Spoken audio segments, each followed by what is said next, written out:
প্রত্যেকেই আলাদা। তবে আমরা যখন আটকে থাকি তখন প্রত্যেকেরই সমান অধিকার থাকে।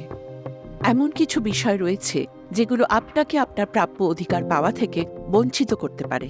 উদাহরণস্বরূপ, পড়তে কষ্ট হওয়া বা না পারা, অটিজম বা এডিএইচডির মতন শিক্ষণের চাহিদা থাকা, বা ইংরেজি আপনার প্রধান ভাষা না হওয়ার মতন বিষয়গুলো একে কঠিন করে তোলে। আপনি যদি মনে করেন যে আপনার যোগাযোগ দক্ষতায় এমন ঘাটতি রয়েছে যা বিবেচনা করা উচিত, তবে সরাসরি একজন কর্মকর্তাকে তা বলুন। এটি আপনাকে আপনার প্রয়োজনীয় সহায়তা পেতে ও একজন দোভাষী পেতে সাহায্য করবে।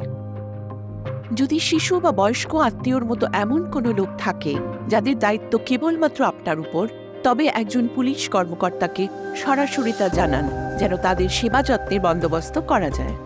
আপনি যখন আটক হবেন তখন আপনি শারীরিকভাবে পুরোপুরি সুস্থ নাও থাকতে পারেন। আপনি আহত হলে বা অসুস্থ হলে আপনার চিকিৎসা সেবা পাওয়ার অধিকার রয়েছে। প্রয়োজন হলে এই সেবা দেওয়ার কথা বলুন। আটক হলে সত্যিকার অর্থেই বিশৃঙ্খল অবস্থা সৃষ্টি হতে পারে, তবে আটককারী কর্মকর্তাকে যদি আপনি আপনার অবস্থান সম্পর্কে কাউকে জানাতে বলেন, তবে তাকে তা জানাতে হবে।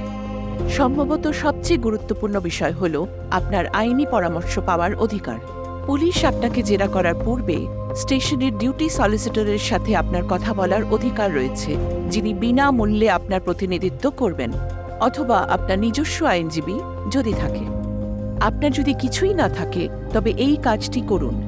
আপনার অধিকারগুলো যে নথিতে লেখা আছে সেই নথিটি আটককারী কর্মকর্তাকে দেখাতে বলুন।